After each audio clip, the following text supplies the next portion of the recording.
The following video and very existence of this channel is made possible by your support over on patreon.com/616entertainment. I couldn't do this without you, and I thank you kindly for keeping the dream alive. Want a kick-ass shirt? Head on over to prowrestlingtees.com/616entertainment and pick one up.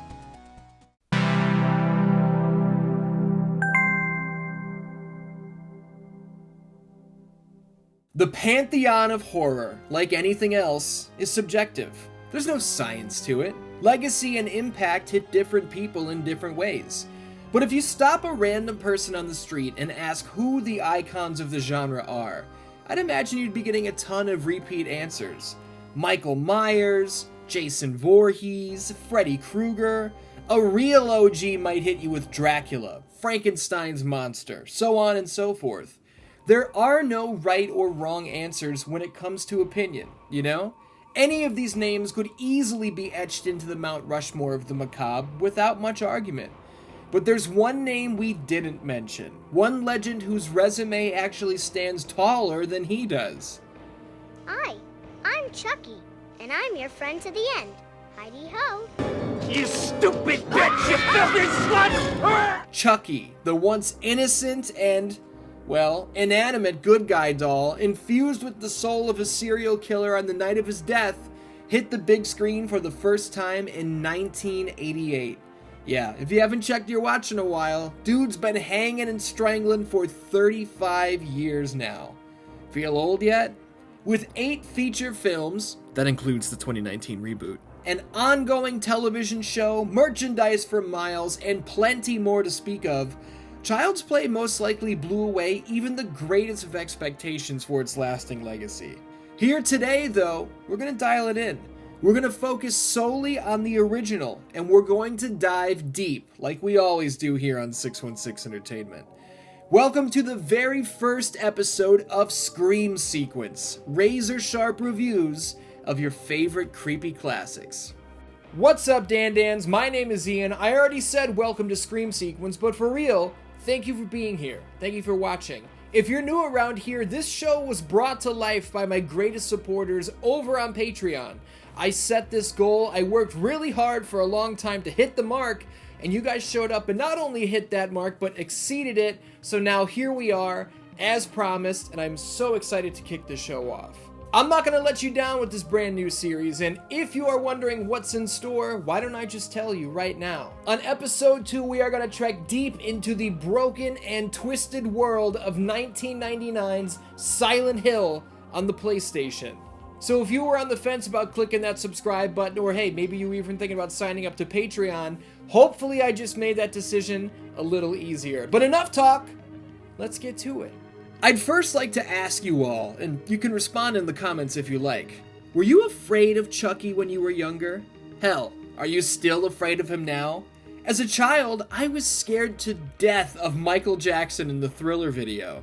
I could not handle the Colossus from Jason and the Argonauts. But Chucky? Chucky didn't do it for me. He scared the hell out of my older brother, who I can clearly recall hiding behind the couch in our living room back in the 90s when Child's Play was on TV, but no, Chucky never had me running for cover. Maybe it was his small stature. There weren't many movie killers that I was taller than back when I was a little kid, you know? I always felt like that if he were coming after me, I could just punt him down the hallway without a second thought. So no, he never scared me.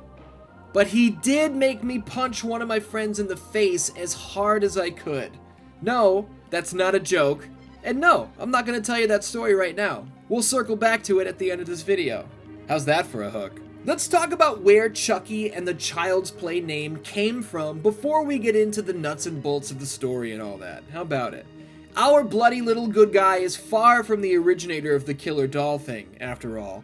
And nobody will tell you that quicker than Don Mancini, Chucky's creator. Talkie Tina from the Living Doll episode of The Twilight Zone, the Dollhouse Murders, even the Cabbage Patch Kids, they all played their part in birthing what would eventually become the most infamous IP in the genre's history. And yes, I just threw the real-world children's play toy, the Cabbage Patch Kids, in with fictional murderers, and for good reason. According to Don Mancini himself, The commercial craze over these dumb dolls played a huge part in Chucky's inception. And when I say commercial craze, I mean it. In 1983, the demand for Cabbage Patch dolls was so out of control, there were riots. People were trampled. There were reports of customers who were turned away, attacking people who made a purchase with baseball bats in order to secure a doll of their own, by hook or by crook. When we take a look at the world of Child's Play, it's easy to see. The good guy dolls have a television show. The dolls are impossible to find despite their exorbitant price. There are tool kits and accessory packs to accompany the dolls. It's insane. It's Cabbage Patch Kids. Now, I kinda went real hard on the inspiration for the character before I talked much about the writer and creator, didn't I? Let's correct that. Don Mancini was born in 1963. His father was an advertising executive, meaning that product-powered crazes, similar to that of the Cabbage Patch toy line, were front and center in his life from an early age. The first film in Mancini's body of work was 1988's Cellar Dweller, but you won't find his name anywhere in the credits, as he wrote the script under the pen name Kit Dubois. Cellar Dweller is a strange movie with some really cool practical effects, but we can't get bogged down on this right now. Maybe that's another conversation for another time. Probably not. That very same year, Child's Play would hit the big screen, but Don Mancini would not be the only name under the writer's credits. More on that later. Let's get into the storyline before we find ourselves talking about any other unrelated nonsense. If you've seen Child's Play before, enjoy the ride. I'm not going to hit you with a scene-by-scene breakdown, but I am going to cover all the important bases of the story. Now, if you've never seen the film, what have you been doing with your life exactly? On a freezing cold winter's night in Chicago, Illinois, Detective Mike Norris finds himself engaged in a pulse-pounding pursuit with Charles Lee Ray, the Lakeshore Strangler. Eddie Caputo, the killer's accomplice and getaway driver, panics and disappears into the night. With nowhere to go and reckoning hot on his trail, Charles Lee Ray attempts to hide in a toy store, only to be fatally shot by Detective Norris. Unwilling to let go, even in death, Ray swears revenge on both Caputo and Norris by any means necessary. He calls upon the Grigri, an ancient, soul-transferring voodoo spell, but with no suitors in sight, the killer is forced to get creative. The skies darken and lightning strikes, blowing the toy store to smithereens. When the smoke clears, Charles Lee Ray's corpse is found in the rubble.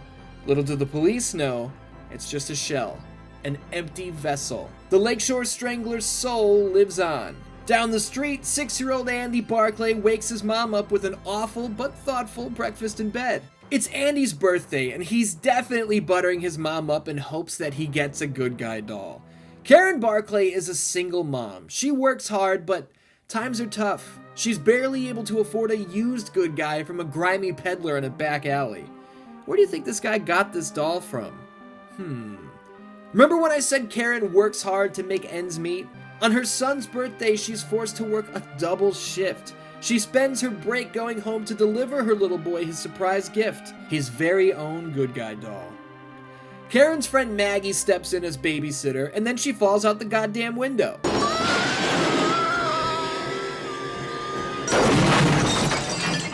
Of course, we know, as the viewer, she didn't just fall out the window. Chucky killed her. He wanted to watch the 9 o'clock news to find out where Eddie Caputo is, what's the deal with the crime scene where he died, and Maggie shut the TV off and put the boys to bed.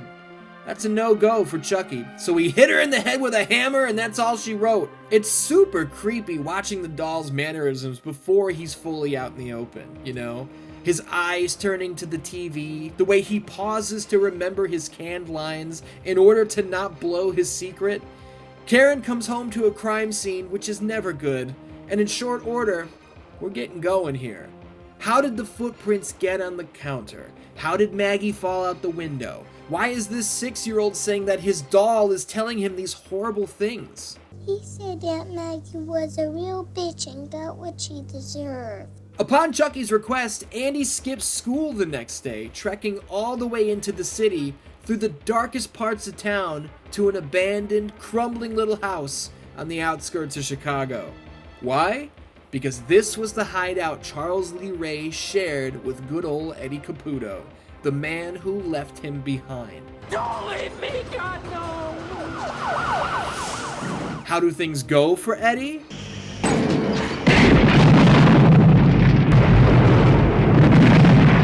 Real quick, if it looks like that house is blowing up for real, it's because it is. This property was condemned in real life anyway, so when the studio asked for permission to detonate it for a scene, the city straight up said, yeah dude, go for it. That's awesome. You know what's not awesome? Andy getting picked up at the scene of the explosion, still saying that his involvement with all these things is due to the requests made by his doll. This is where things get super real, super fast. Karen Barclay pleads with her son to tell the truth, because now the state is threatening to take him away. It's a heartbreaker, and Catherine Hicks acts her ass off here. What's even worse is Andy turning to Chucky and pleading with him to tell the truth. A doctor decides Andy's got to stay behind for some tests, and Karen heads home with the doll. Obviously, anybody would be a little loopy in this situation, right? The stress of it all would be impossible to handle. Karen interrogates the doll for a second, and when it spews out a canned line, Hi, I like to be hugged. she snaps out of it. What was she thinking, right? The doll? Come on, let's be rational. And then the batteries fall out of the box and it all comes apart at the seams. I'm gonna throw you in the fire!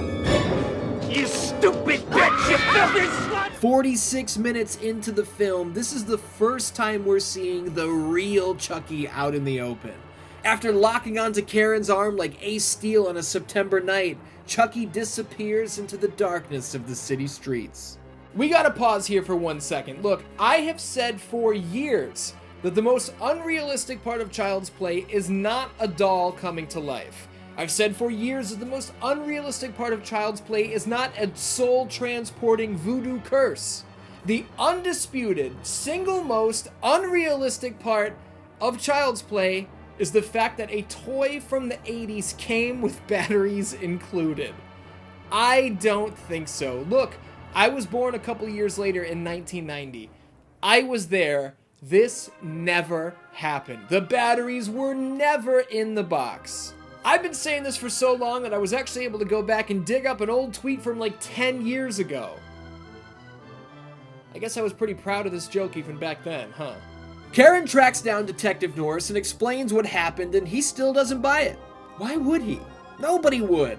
He grabs Charles Lee Ray's file to do some digging and, uh-oh, here's Chucky! Hey, Charles Lee Ray swore revenge on Eddie Caputo and Detective Norris, and Eddie already went Caputo yesterday, so this is the final loose end. A struggle ensues, and jeez-a-loo, the knife shooting up through the car seat right next to the detective's beanbag is enough to make anybody squirm. Detective Norris actor Chris Sarandon actually said that this scene was a nightmare to film, taking upwards of 75 takes to get all of the timing and doll's movements down the right way.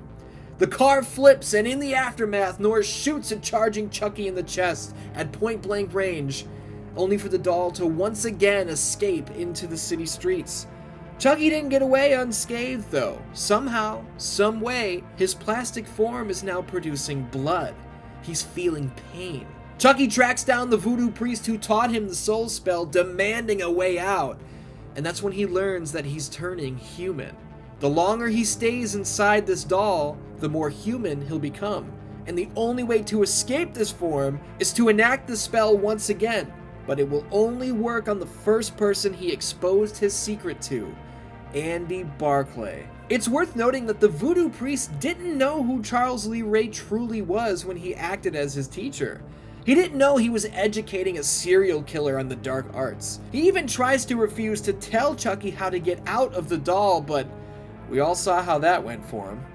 Broken leg? I won't tell him. Yeah?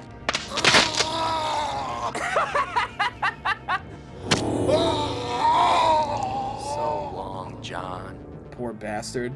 Chucky's on the prowl of Andy. Karen and Detective Norris arrive at the Voodoo Man's house just in time to learn how to kill the doll. It's the only way through the heart. And here we go. These specific scenes here, where Chucky is climbing the stairs or when he hops on the bed, this is not an animatronic. This is not a puppet. This is an actor. This is Ed Gale, to be exact, and no, he's not actually the size of a Chucky doll. Ed Gale, in real life, is 3 feet 4 inches tall. In order to make him look this tiny, the crew built furniture to scale and shot scenes using forced perspectives. Kinda crazy, right? Super impressive stuff. Anyway, a doctor stops Andy from escaping and Chucky cooks him with shock treatment equipment. Oh boy. In the big finale, Andy races home with Chucky hot on his heels. After a knockout shot, the doll attempts the soul spell, only to be interrupted by Karen and Detective Norris. Body slams, stabbings, baseball bats, gunshots. Dude, this fight is out of control. Chucky can go with the best of them. He'll take all you've got and keep on coming. Light him on fire. Go ahead. That'll do the trick, right? Wrong. This shot here with the smoldering, melted doll lurching after Andy is immortal. This is the most haunting shot of the entire movie, maybe of the entire franchise. Blow his head off, he's still coming.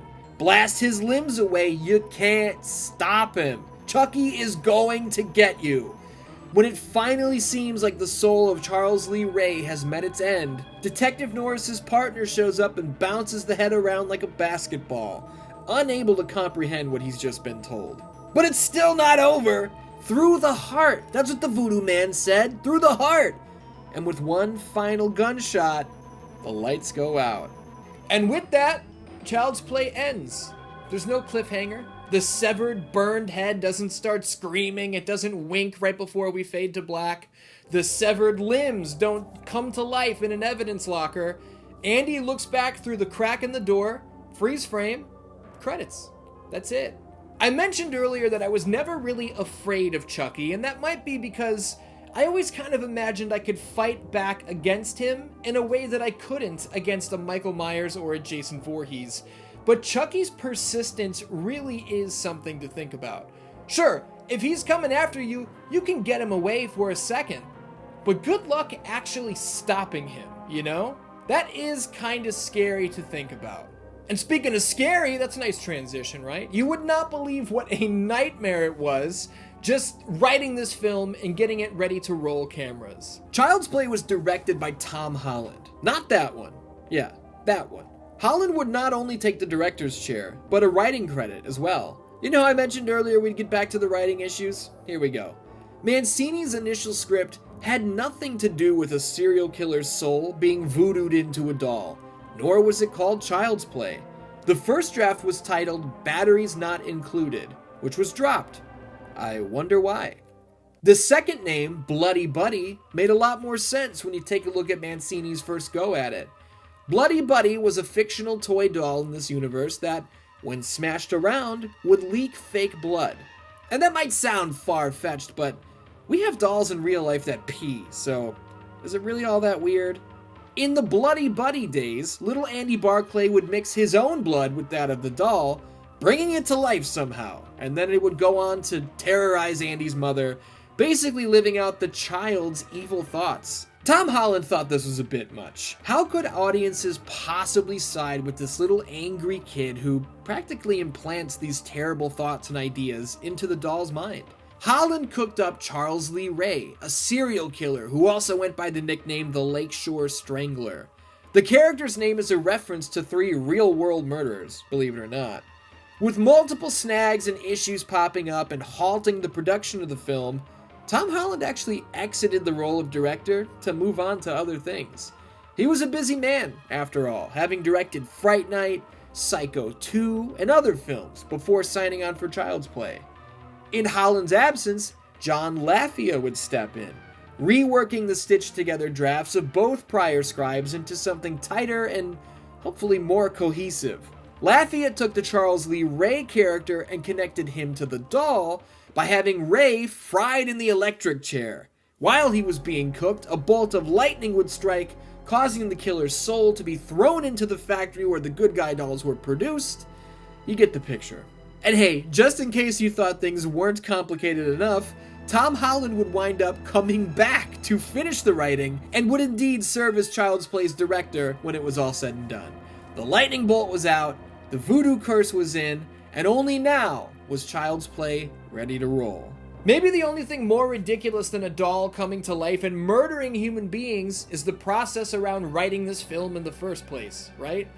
Goodness gracious. Even to this day, it's not exactly clear which of the three writers came up with certain aspects of the story, but that's their business. We're not going to dive too deep into those dirty details. We will instead jump into some very cool behind-the-scenes information and some little-known tidbits that you may or may not be privy to. As a lifelong Chicago native myself, it's cool to see familiar sights in this movie. Child's Play was really filmed on location in Illinois, too, unlike Halloween, which claims to be set in Illinois, even though we can see palm trees in the neighborhood. Yeah, we don't have those here. I'm not sure the cast and crew really knew what they were signing up for with the Chicago winters, though, as temperatures dipped as low as 40 degrees below zero during the shoot. If that sounds insane, it is. And around here, it turns out insane is pretty normal. I found in my research that neither Brad Dourif nor Chris Sarandon auditioned for their roles as Charles Lee Ray and Detective Norris. Director Tom Holland had prior experience with the actors on Fatal Beauty and Fright Night and simply handpicked them. I love it. Brad Dourif, in my mind, is one of the most underrated, most underappreciated actors of our time. Very few performers can give me goosebumps with their voice alone, and he's at the top of that list. Something about the rage that he can tap into with his performances, man. One of the greats. And not for nothing, let's show some love to Chris Sarandon. This man provided the voice for the star character of my favorite movie of all time. Danny Elfman sang Jack Skellington's songs, but all of Jack's spoken lines are indeed performed by Chris Sarandon. Again, I love it. Child's Play brings people together, right? I mean that literally. Karen Barclay actress Catherine Hicks met her husband, Chucky's designer, Kevin Yeager, on this project. How's that for a story at a dinner party? It practically took an entire party of people to bring the damn doll to life, too. Portrayals of Chucky change scene by scene. When it's not Ed Gale in a suit, we're looking at an animatronic model being puppeteered by a team of 9 talented people. Someone's on the eyes, someone else on the mouth, another on the head turning. It's out of control. And you've got to factor in how many dolls there were, too. Obviously, the first moving, living, revealed Chucky we see is not the same doll that's being used by the end of the film. This is not a mistake. It's not an oversight. As Chucky turns human, he takes on more human features. His hairline begins to recede. His rounded, shiny features transform into sharper, harsher expressions. Oh, it's so good. On a budget of just $9 million, Child's Play pulled in over $44 million at the box office, immediately establishing the diminutive slasher as the king of the killer dolls. You might not expect it, but Child's Play even reviewed well. Critics normally bury horror movies, for whatever reason, but read it and weep, nerds. Chucky's big debut fared well. Child's Play 2 would hit the big screen in 1990, with Child's Play 3 following in 1991, and the rest is history. And though Chucky's reputation has fluctuated between go away and hell yeah, it's Chucky multiple times in that span, the fact remains, Chucky is the king of the killer dolls. I mentioned at the top that I was never afraid of Chucky, but he did make me punch one of my friends in the face as hard as I could. That's a true story, and I promised that we'd come back to it, so here we go. It was a sleepover. It was my old buddy Brian's birthday party. What do kids do at sleepovers once the parents are out for the night? We do things we're not supposed to do. In this case, we watched Child's Play. We were all 9, 10 years old, old enough to not scream and cry from a horror film, but young enough to not want to be caught in the dark while watching one. I have a vivid memory of my good buddy Bathroom Money Tim Ewers flipping the lights off and sprinting down the hallway back into the living room because he did not want to be caught in that dark, unfamiliar place. And we've all been there, right? Long story short, after the movie, We're all being knuckleheads. We're running around the house. We wind up in the office or the computer room or whatever it was. And that's when I make eye contact with Brian's sister's Furby. Do you guys remember Furbies? I picked up the Furby and I'm like, oh, I got this genius bit. I started pretending that the Furby was pulling a Chucky. That's when Mike, another buddy at this party, inserted himself into the bit. And by that, I mean he ran over and shoulder checked me into the wall super hard for no reason. He picked up the Furby and started doing the Chucky bit with it. I did not appreciate being slammed into the wall like that, and I don't know what came over me, but I stood up, I turned Mike around to face me, and I punched him in the temple as hard as I could without a second thought. He went down. He screamed bloody murder and cried down the hallway to wake Brian's mom up. It was a terrible, terrible scene. I'm not sure why I hit him so hard. Even in fistfights with my brother when we were kids, we would still punch each other in the body. We'd punch each other in the arms. This was the hardest I'd ever punched somebody in the face. And the next day, I thought I was going to get in huge trouble, and I didn't at all. My mom showed up to pick me up. I saw her talking to the other moms, and I was like, oh, great, here we go. And when I walk up to my mom, she goes, see, I thought you were going to fight with Sean. What? First of all, I had no problem with Sean. Second, it's not important. It's a weird story. It's a very weird story, but it's true. Mike, if you're out there, I hope you're doing well. And Brian and Sean, too. I hope all of you guys are good. I lost contact with all these guys over the years, as you do as you get older. Mike and I were back to being friends like 3 days later, by the way. Kids do dumb things. He apologized for slamming me into the wall. I apologized for punching him. We moved on. Sometimes I wonder if I'm the only one who still thinks about that night. Maybe. Maybe not. I can't be sure. The only thing I can be sure about is how Mike and I justified hitting each other. We both agreed. It was fairly obvious. Chucky made us do it. Oh, there it is, the very first episode of Scream Sequence, razor sharp reviews of your favorite creepy classics. And there are plenty more where this came from. Horror movies, horror video games, my crazy stories. There's plenty more to delve into. If you like this video and want to see more like it and want to support my work, you can over at patreon.com/616entertainment. Look, I'm not famous. I'm not rich. When I say that you guys make this all possible, that you guys keep this channel alive, that's real life. Channels like mine live and die by audience support, so I greatly appreciate every single one of you who not only watches, but supports me over on Patreon. It makes a huge difference, for real. Join me February 17th for the next installment, when Scream Sequence treks deep into Silent Hill. Until then, I love ya, and I will see you soon.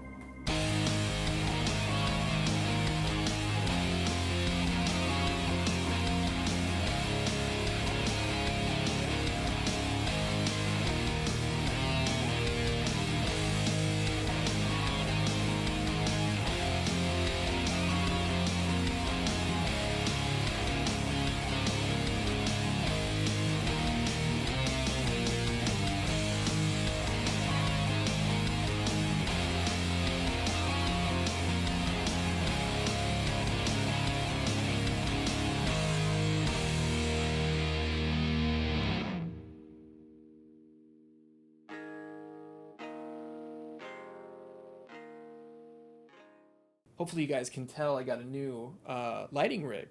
I promised I was going to. Oh, wait. I think I promised on GM Showdown. That's not out yet. GM Showdown's coming soon.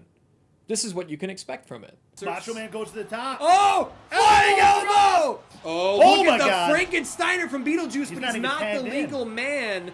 I'm so lightheaded. You're about to eat a loss today after Oh! I beat you in episode 1 of GM Showdown. No. Oh! Unbelievable turn of events!